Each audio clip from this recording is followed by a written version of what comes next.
आमा बुवालाई डाकी मन नमार्न तयार एकअर्काको लागि सँगै बस्थ्यौँ स्कुल पढ्दा हामी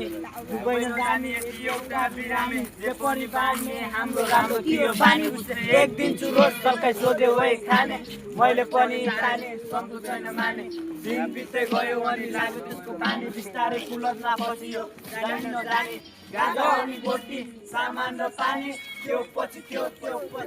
जाने ज्याब 90 दिन पनि राम्रै नलाग्ने त्यसपछि फेरि कहिले उस्तै रहेनौँ हामी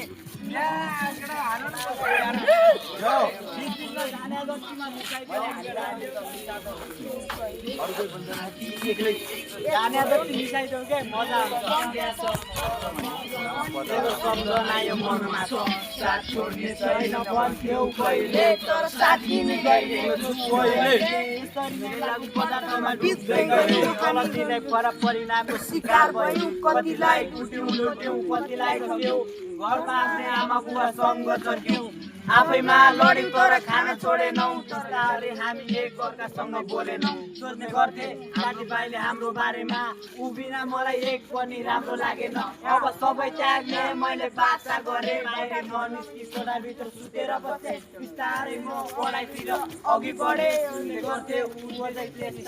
भने एक दिन अचानक उसको भाइ मसँग रुन लाग्यो मेरो मनमा विभिन्न प्रश्नहरू उठ्न थाल्यो अघि लडा जस्तो पार्ने थियो रे समाधि आकाशको